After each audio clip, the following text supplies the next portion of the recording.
All right, we're now joined by our resident analyst, Clive Ramathibela-Smith, to unpack the story regarding entrepreneurship. Now, thank you, Clive, for coming through to join us. As always, you know, we've spoken a lot about entrepreneurship quite extensively in the last week, but what comes out most important does seem to be the entrepreneur's mindset. I think let's dwell on that. Tell us a bit about that. I mean, you know, we came out of the Global Entrepreneurship Week last week, when we were anticipating that a lot more younger people would be there. I still saw the same old people there trying to... I was very disappointed, to be honest with you.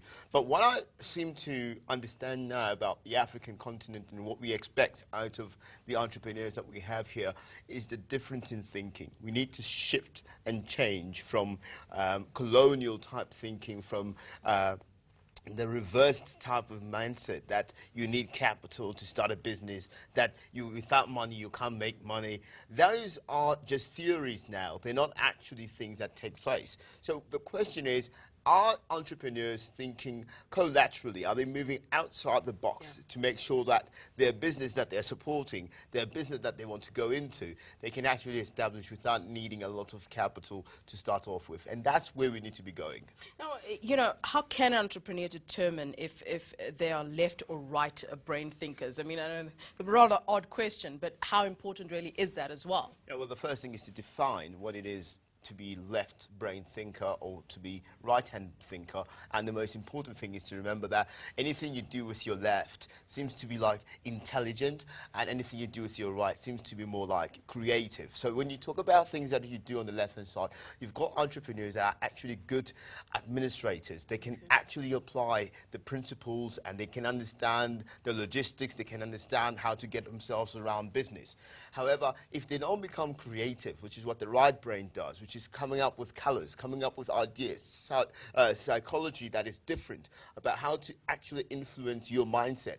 You know, that's where marketing comes in. That's where strategy comes in, to make sure that you tap into the right type of market. These two need to merge. I don't believe that you just have to have one of the two. I think you need to have both so that your business can be successful. However, what we've learned now is that most entrepreneurs are strong on the left and rather not on the right-hand side. I mean, you can look at it both ways in terms of being street smart and book smart. I mean, how would you be able to merge the two to work effectively for you being an entrepreneur? It's very difficult. I'll tell you why. Firstly, you have to get some sort of experience in whatever it is you want to start up. Yeah. So all of a sudden, you are already taking away 3 years, which you need to put aside either to do the practical thing that you need to do, or the literacy side, which is learning and knowing about the basics of that business. So or immediately, if you become an entrepreneur, you can't just have one line of thought. You have to have both. You have to use a dual effective way, or what we call in the business sector a multidisciplinary effect of a business. And that's when you become not one-sided. You become both-sided, or even sometimes three-sided. I like to put in the three because it makes it much better, because as an equilibrium, you can't just have marketing, you can't just have sales, you need to have administration as well. So marketing, sales, and administration, and that's how you build a strong business. But I mean, having said all that, is it possible, though, for entrepreneurs or potential entrepreneurs to really train themselves to have a balanced brain, you know, for success? I mean, the brain you have is the brain you have. No, the idea is not to be everything in the be-all, and that's what people miss the point. The idea is to encourage or have people around you that can actually help you to get there. Right. Because sometimes you're good with administration, and that's actually what you know. But you know that you want to be an entrepreneur, and that's your strong point. Get somebody then who's going to be a partner, who's going to be helping you to understand the marketing side of the business.